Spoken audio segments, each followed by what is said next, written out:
just reintroduce ourselves. My name is Brother Joshua. My name is Sister Sarah. And we will be introducing the leaders for today's program. So we have Sister Sarah who will lead the Angel's Prayer. And the opening prayer will be led by Sister Mercy Makasat. Our worship leaders are Sister Lani Nasho, Sister Judith Abiz, and Sister Diane Megas. And our leader, for our Holy Mass today will be led by Father Jerome Pastores. Amen. Amen, Sister Sepulvers. The baptism of the Holy Spirit is not a sacrament. Okay? Kasi nabinyagan na tayo. Sino hindi nabinyagan dito? Kaya ko yan. Nabinyagan na lang tayo. Hindi ba? So, this is not a sacrament. You're not receiving another sacrament. Okay? Pero it is related to the sacrament of baptism. Because in baptism, we receive already the Holy Spirit and strengthened when you have your own confirmation. See? But this time, you will be baptized by the Holy Spirit para sa kising yung natutulog. Eh, pinatulog nyo eh.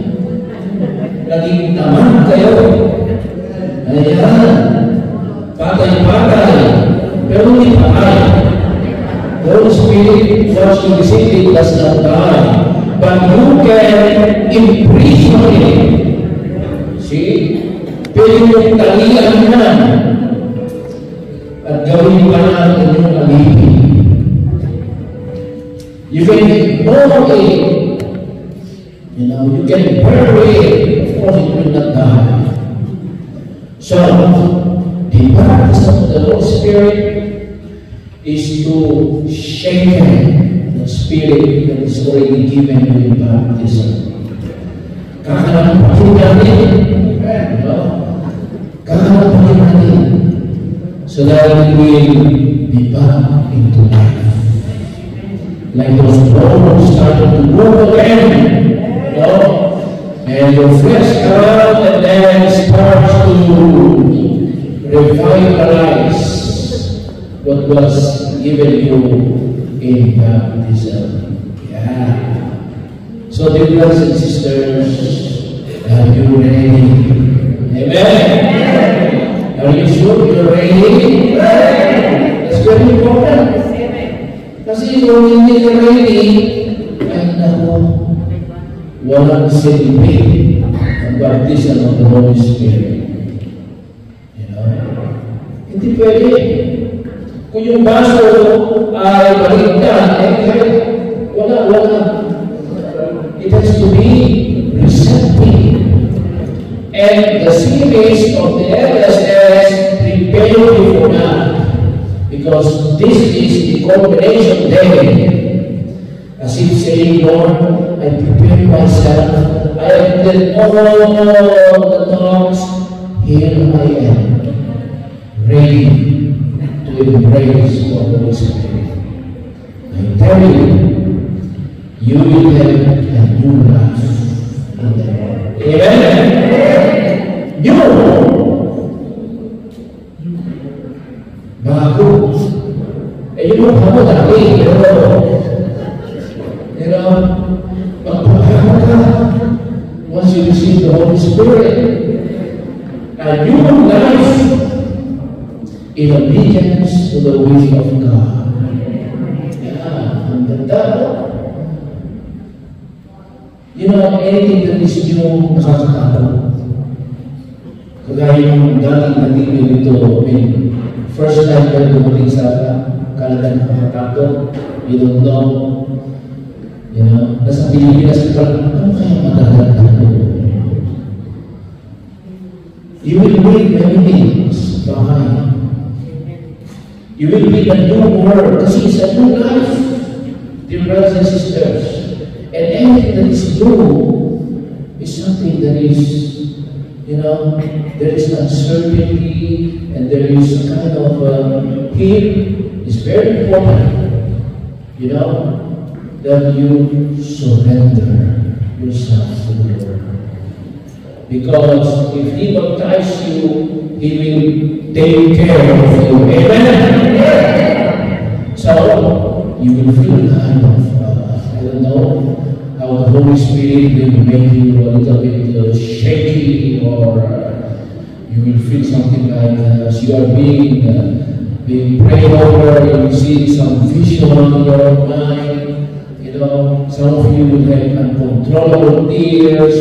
There will be some kind of parang kinukuryente or all those things. And those are signs that the Holy Spirit is coming down on you. Eh, ano naman yung mga hadlang o obstacle to the reception of the Holy Spirit as a gift? Siyempre, alam mo, kung lalapit ka kay Lord, iiyak ay yung demonyo nyo. Kasi mawawala siyang kasama. Mga ibang bago yung kanyang loyalty. You know? So Satan is the first enemy. Ayan nga, yung prayer na yan. Get out of Satan! So first thing. You know? Because Satan will be fighting like hell. So that the Holy Spirit will not follow you or will not attack you at all. You know? He will try to deceive you. Sabi niya, wala yan. Sila ulo yan. You know? He will try to, he's the author of lies. You know that? He will divert you. He will put your mind somewhere. I don't know where. Anyway, he will try to disturb you. And then make you upset-minded as if you're somewhere else. Oh my goodness. Because the devil has to tone down. Double time. He's in a fight. Satan. Losing one of his army. One of his members. He will try to frighten you and make you a fool of yourself. So, these are all the tactics of the devil. Ito magiging hadlang ng brothers and sisters. And sasabihin niya sa iyo, you will lose your liberty. You will no longer be free. Kayo po magkakasin ng Holy Spirit. You know, magiging alipin kayo ng Espiritu. And the more you submit yourself to the Holy Spirit, the more free you become. Because that is the freedom of God. And then He will get down on you, you know. He will say, oh, walang epekto yan. Ngayon lang yan. Mamaya, wala na yan. And some, and this is where the devil becomes so successful, you know, he will make your pride to work even better. That is not how you approach the Holy Spirit. Humility. Humility. Submission, dear brothers and sisters. Being docile. But the devil will say, you know, like our first parent, you will be better than God. Oh my goodness. You know, you submit yourself, you're a tongue. Oh my gosh. But that is how the devil works. As I said, he will double, if not triple, his effort and his time at the very moment when you should be seeing and singing, "Come, Holy Spirit, oh my gosh." You know, he will suffer a lot because he knows that from now on you will change, you will renew your life, and your loyalty is to the God of our fathers. Now, be very careful. That is what we call the obstacles of this. A very good example is our Blessed Mother. You know, all of you know how our Blessed Mother, when the angel Gabriel appeared to her, you know, she was so obedient in faith. Even nung hindi niya maintindihan, nagtanong na siya, how can this be? The Holy Spirit will overshadow. The word overshadow meaning He will overwhelm you. You know, He will like wrap you. Pupo ka. Kukunin niya. He just simply need your yes. You know, can you imagine that? Buo na ikaw ay kanyang embrace you totally with all your strength and including your weakness, any more of your weakness. That's why you need Him, you know. And that is the obedience that is needed, the best and the proper disposition for the reception of the Holy Spirit. But we also know the example of Jesus. When He was in the desert, you know, He was full of the Spirit. That's why He was able to say no to Satan. See, the Holy Spirit, you know, He was full of the Spirit, and it was the power of the Holy Spirit that was able to overcome the temptations. Now I ask you, therefore, for you who will be baptized with the Holy Spirit, dear brothers and sisters, have the right attitude. You know, your attitude. It's very important. See, during the baptism of the Holy Spirit, I would like you to be very relaxed. Not tense, but relaxed, you know. Because if you are too tense, kaya yung injection ng doktor, you know, pinamasahe na, okay, masyado naman. You know, yung medicine na makasal sa'yo yan, just relax. You know? And then pag iniisip mo ganyan, relax. And it will come to you quietly, smoothly, and it will affect you, your body, your mind, your spirit, everything. You know? Very important. I would like you to set aside all your problems. Or maybe even not set aside, but ibigay mo sa Kanya. So that you will be free from burdens and worries and problems. You know, so that you can only concentrate or focus to the coming of the Holy Spirit. You know, just single your thoughts to that. I will have the Holy Spirit. The Holy Spirit will come to me. Kasi kung divided yung utak mo, ay naku pala. Makahati na yung Espiritu Santo ang kukuha mo. Dapat buo yung isip mo, siya lang yung isip mo, at siya lang ang pupunta sa'yo. Not your problems that you're thinking, I don't know, whatever you're thinking. I'm not a mind reader, but that is what you should be before this baptism. You know? Do not entertain fear, do not intellectualize. Ano kaya? Nakukuha ko talaga yung Espiritu. At least talaga, nagtatanong ka ba? Just focus. Yeah. He will give you the Holy Spirit. Yeah. Huwag ka nang mag-aaral na. Ano kaya? Ano mangyayari sa akin? No, yes.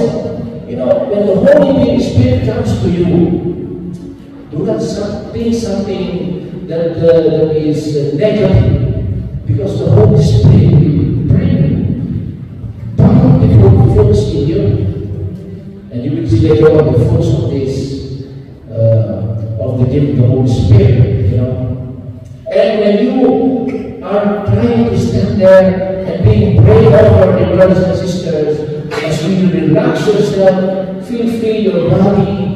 You know, if you feel like kneeling down, kneel down. If If you feel like stretching your arms like that up, do it. Do it. Allow the Holy Spirit to come to you freely. Freely. So that the Spirit will be released with all its powers in you. Amen? Amen. And most of all, pray. As you're doing this, pray. Pray.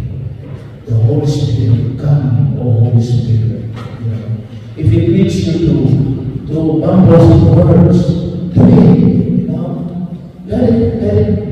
Let it come out.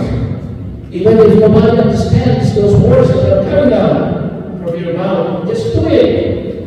In fact, that is a sign that the Holy Spirit is already in you. Nandiyan na siya, dumarating na siya. That's why it's making you a little weird. Because when the Holy Spirit comes to you, you become so different, dear brothers and sisters. The fruits of love, joy, peace, patience, kindness. Ano ang kinakatakutan natin? Napakaganda ang bunga ng Espiritu, love, joy, peace, patience, and kindness. Why do we have to refuse this? Why are we afraid to renew our life?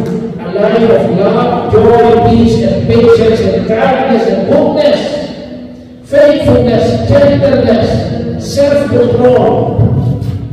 Gosh, this taken from the letter of Paul to the Galatians. These are the fruits of the Spirit. Bakit tayo natakot ba? Bakit nagtutuda pa tayo? Dear brothers and sisters, renew your life. You will be totally new when the Holy Spirit overwhelms you with His love, overwhelms you with His joy, and peace, patience, goodness, gentleness, and self-control. Ano pa ba ang pipiliin ninyo, dear brothers and sisters? Yung demonyo, wala na siya as soon as you have the Holy Spirit. And therefore, I ask you now to prepare your hearts. Those of you who wish to be baptized, come forward now. As we are going down to the most serious part of the baptism of the Holy Spirit, I ask you to prepare your heart, brothers and sisters. The Holy Spirit is holy. He is prepared, purify, burn all your sins, dear brothers and sisters, and you will become like Christ. Ask Jesus then to baptize you in the Spirit. It is not me, Father Jerome, who will baptize you.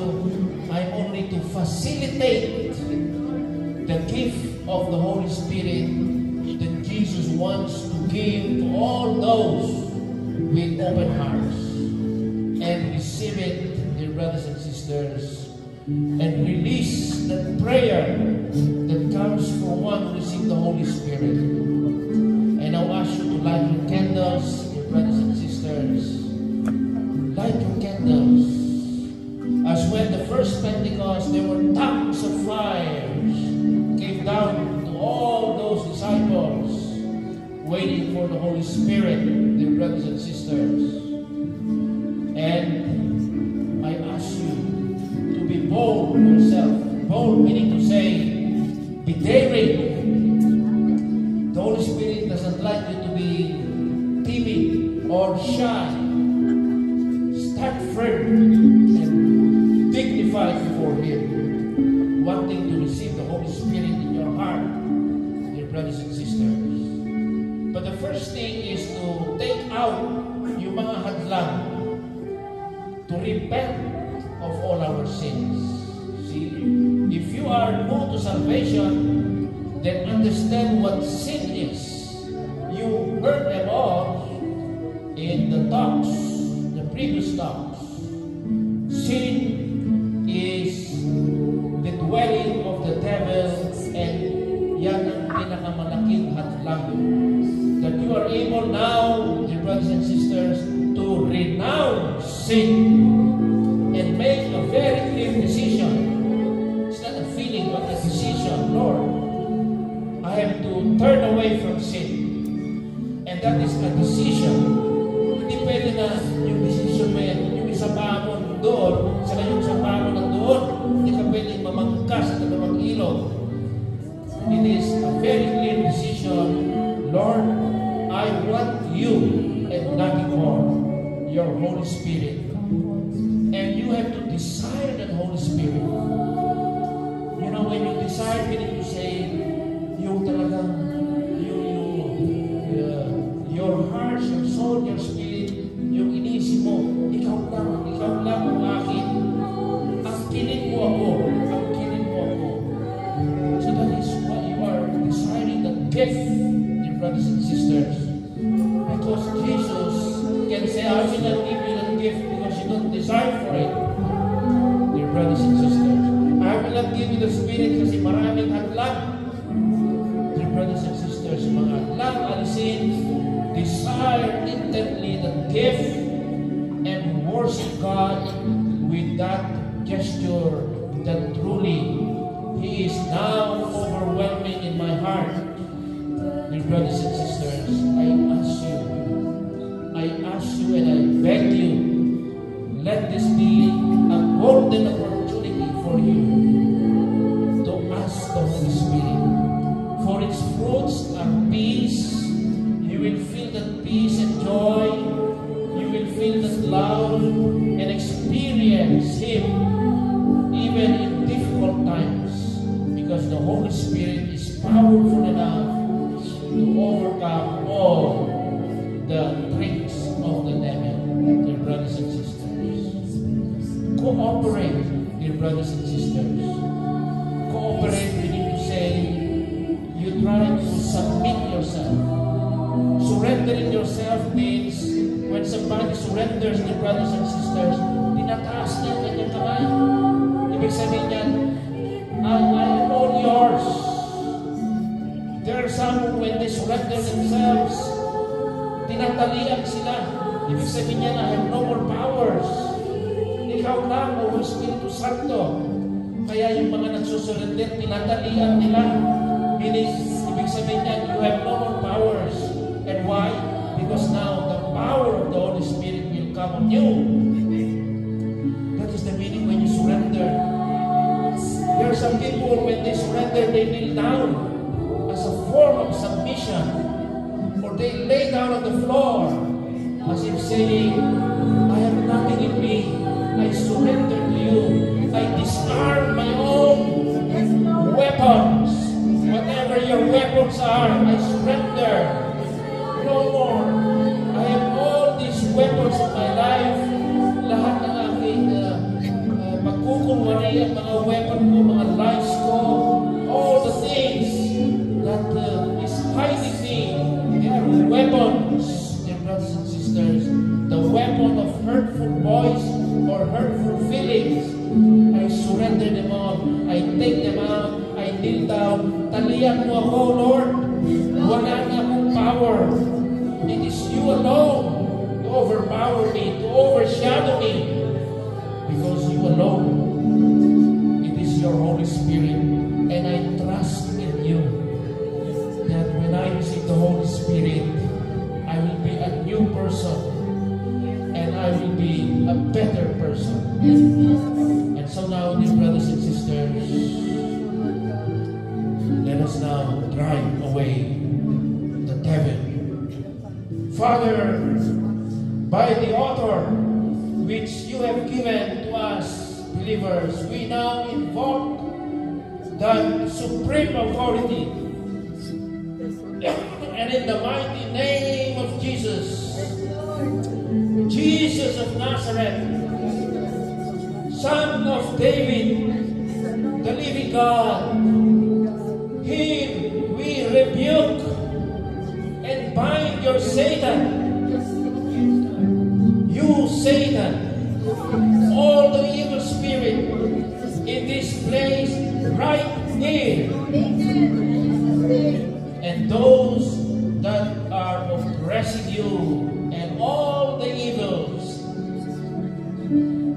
evil in your own life, brother. brothers and sisters, I command you in Jesus' name to get out of this place right now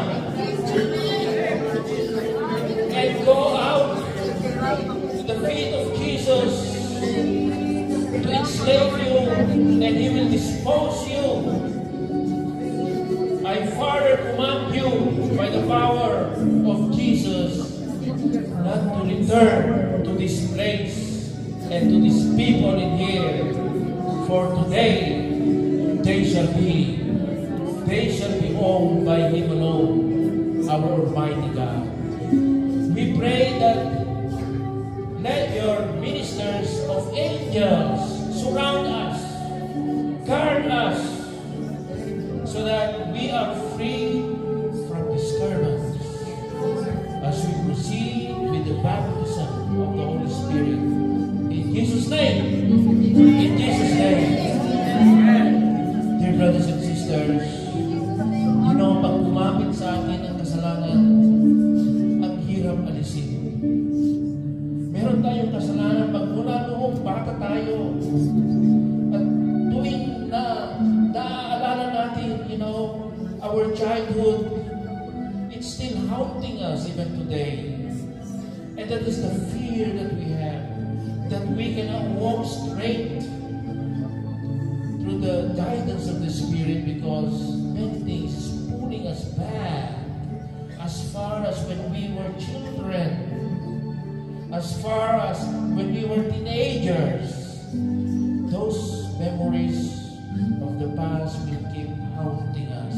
And so Jesus, I ask you to enter to the hearts of these, your children, desiring to be baptized in your Holy Spirit. Touch their life experience, which need to be healed. You know them, Lord. You know them since they were young. Therefore, bring love to every corner of their hearts. Wherever you discover their wounded child in them, touch their wounds, O Lord. Heal them. Heal her, heal him, console her, and release him. Release her. Walk back through their individual life, the very moment when they were conceived. Cleanse their bloodlines and free them from those things which may have exerted negative influence in their childhood. Bless them as they were being formed within the womb of their mother, and remove all the barriers to wholeness which may have reflected them during the months of confinement. Grant them deep desire to want to be born and heal any physical or emotional trauma of the past which could have affected them during their birthing process. Lord, thank you for being there to receive them. Lord, thank you for bringing me back to my childhood and touching me and healing me and putting me into your arms to say that you truly love me, that you welcome me, that my past is over and you have healed them now. Jesus, I pray to you, surround their infancy with the light of your mercy. And if they needed more of a mother's love, bigay mo sa amin si Mama Mary, Lord, to provide whatever is lacking that was not given me when I was a child, that is affecting me today. Mama Mary, wrap us like a baby and tell your stories and fill in those empty parts of them which need the comfort of the warmth of a mother. And perhaps the child inside feels deprived of the area of the love of a father. the absent father that has affected so much our attitude, that has made us the worst of ourselves because of a father that was cruel. Lord, heal all those experiences of my past affecting me today. Oh, come, O Holy Spirit, and let me cry, Abba, for you are truly the Father.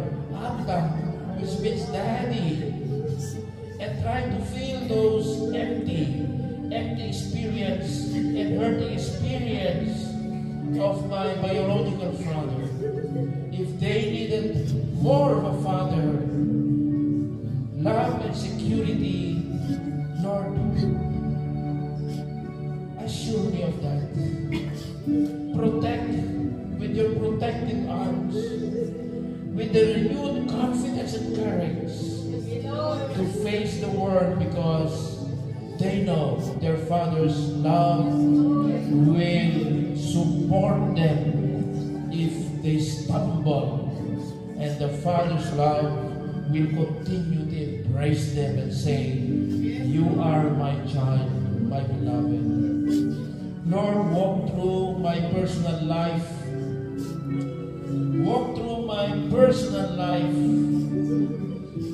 and comfort me with your kindness. Heal the wounds of encounters which lift them, frighten them, cause them to retreat into themselves, and affected them so much. If they have felt lonely, abandoned, and rejected by humanity, by friends, through your healing love, a new sense of worth as a person and as a child of God. Oh come, oh Holy Spirit. Holy Spirit, I need you, Lord. Holy Spirit, I pray, Lord, with your strength and your power.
Let us now ask God to forgive us.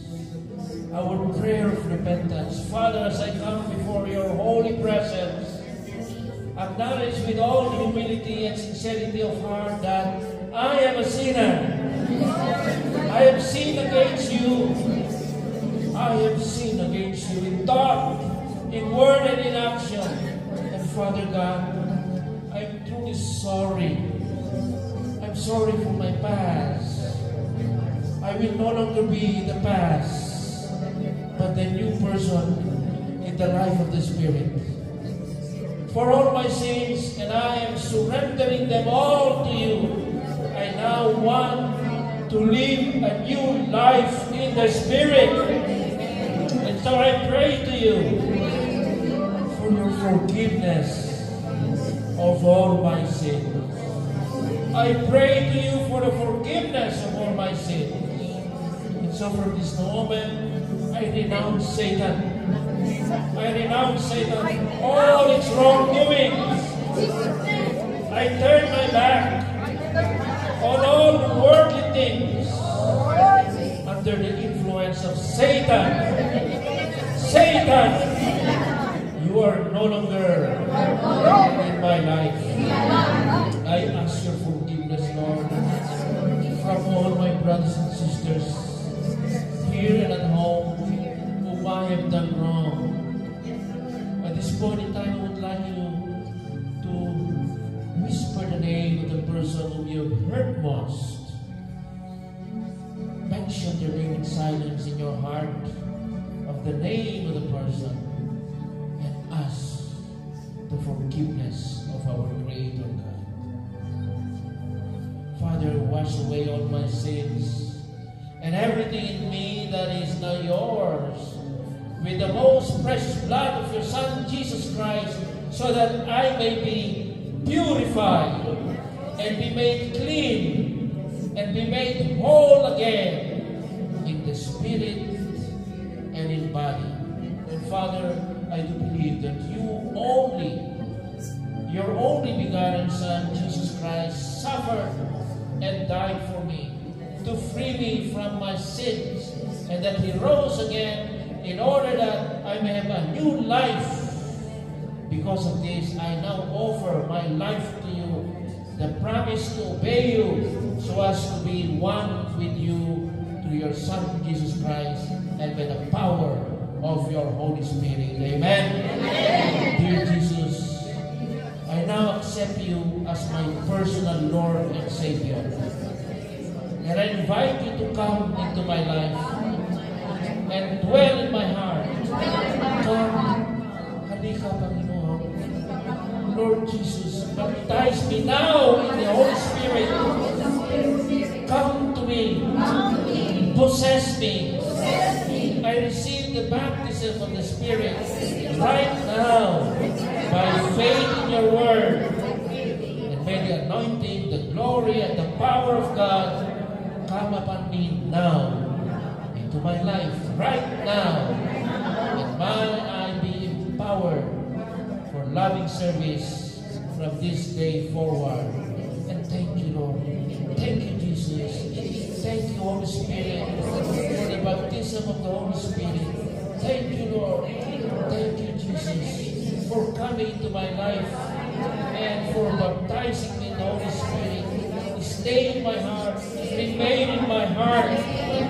Thank you, Lord. Thank you, Jesus. Hallelujah. I am now reborn. I am now a new Christian, a child of God. Amen.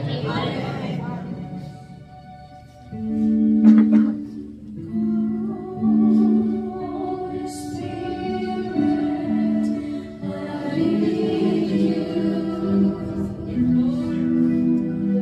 Itaas niyo ang mga kapila niyo. Holy Spirit, I pray. Come with your strength and your power. Come with your own special way. Let us come and let the Spirit overwhelm us.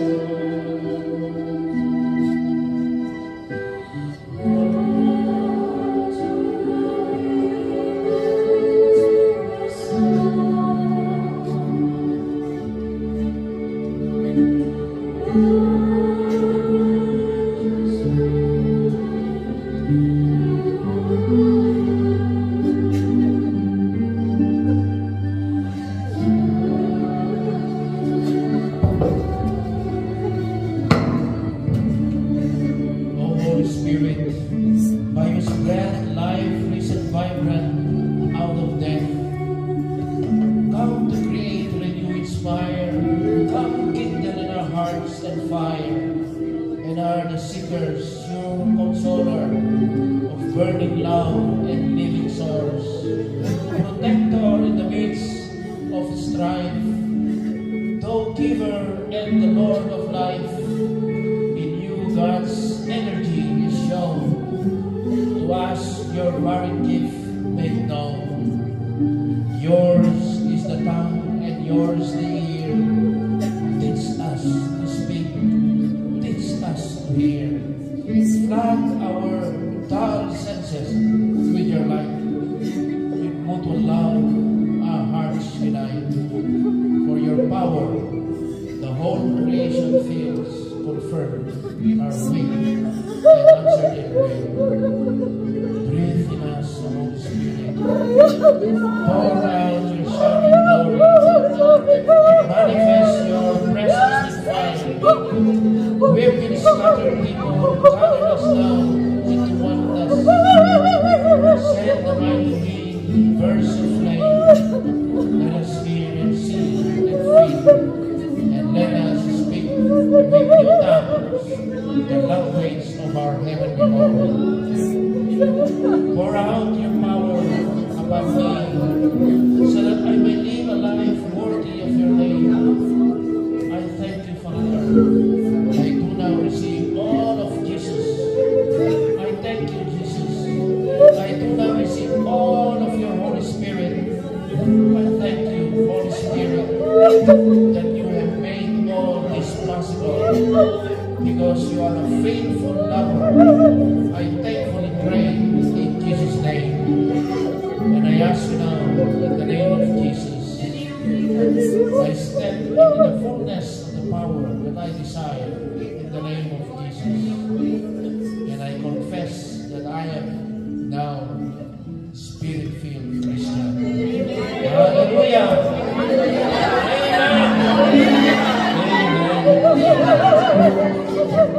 Brothers and sisters, thank God. The Holy Spirit is really present here in our midst. Hallelujah! Hallelujah! Purihin ang Diyos, purihin. In the name of the Father, and of the Son, and of the Holy Spirit. Okay, very good. So I'd like you to sit down. I would need 2 volunteers to tell their experience of the baptism of the Holy Spirit. Okay? So, pwede na po kayo umupo. Any volunteer to come upstairs and tell their powerful experience of receiving or the baptism of the Holy Spirit? Anybody?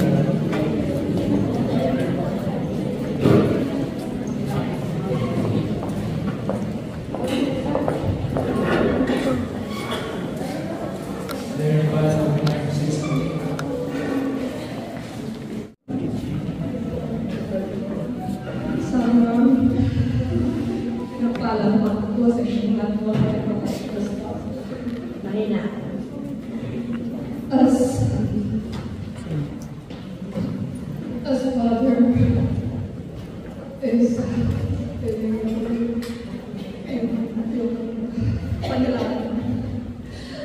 I feel how strong I am. I feel kung gaano ako karwisa naramdaman ko ang pag-ibig ng Diyos para sa akin, na kahit na nagkasala ako sa kanya, pero naramdam ko yung pag-ibig niya, na ako hindi ayakap niya. Ano siya, hallelujah ka sa Diyos. Nanginginig ko yung katawan ko na naglalaro po ako. Kaya nga sinasandal ko na po dito sa dahil kung hindi ako ay matutunan. But really, God is good na kahit ganon sa ating buhay na patuloy po tayo. Patuloy ako nagkakasal. You see, oh yes, ako'y ginagamit na ng Diyos. Nag-proclaim ng kanyang banal na salita. Ginagamit yung alon upang paliwanag ng anong mensahe niya para sa ating lahat. Pero mga kapatid, noon kasalanan, nililinis ng Diyos ay ako. Dahil ako po ay napakarami sa mga kasalanan. Hindi siya ay good, I am not. Kaya, pag ako ay sinasabihan yun, mas lalo po ako nabilinig kasi ang Diyos lamang po ang tunay na dapat na katilahin at papurihan dahil ano siya ang Diyos na tunay na bumibili sa akin. Maraming salamat.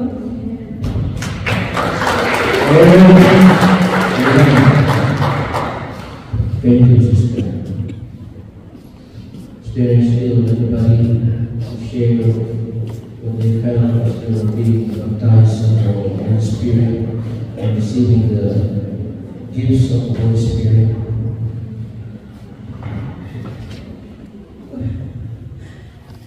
Nabiyak ko po kanina na may mga nakita ko sa akin na ang dami pong anghel na nakapalipot sa akin.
Brothers and sisters, we have this every year, baptism of the Holy Spirit. Of course, as I said, culmination yan sa LSS ninyo.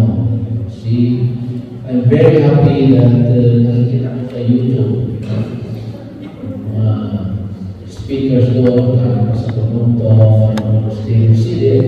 They come here and they come here to give you, to share their faith. It's beautiful. And sa inyo naman na napaka-busy ninyo, you find time.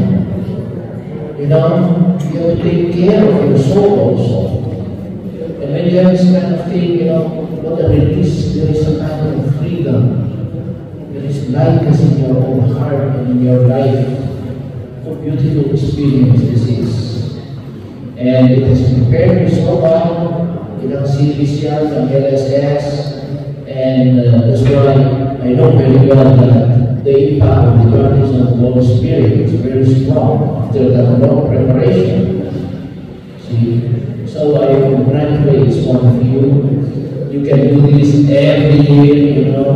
kalampagin ng Espiritu, kinakalawang ka, natutulog ka, tampuhin na yung Espiritu mo, renew it, revive it, and then it's needed. And thank God that we can be a better person, renewed, kahit hindi brand kasi kung daman mo na renewed, na bago, kung gulong sa akin, recap, pwede pa, kasi gagadaman niya, ito lang yan, kasi kung tayo mo ba is perfect, but Holy Spirit, who is the perfect one, will help us strive. Amen. Siyempre sa mga speakers ninyo, ako, marami kayong mga speakers sa LSS ninyo, salamat sa kanila. You know what? They prayed hard, they prepared hard to give a very, very beautiful talk for you to reflect on all those inputs na binigay ko sa inyo. Okay, para sila.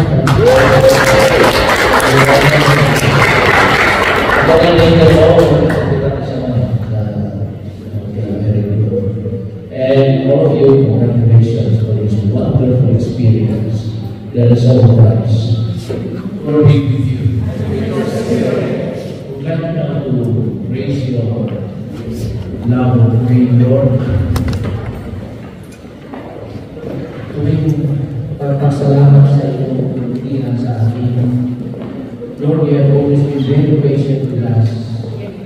And that is who you are. And from this patience, Lord, we grow one step at a time, and sometimes it's hard to grow. Lord, we offer you this to say thank you for allowing me to grow. And growth is so beautiful. My brothers and sisters, spring is coming, and you know there's something beautiful afterwards. Those trees, a sign of growth, newness. Thank you for giving us this opportunity to be new again. Salamat sa El Shaddai. Salamat na nasa pamilya nito El Shaddai. Salamat. Did you ever think of that? Salamat.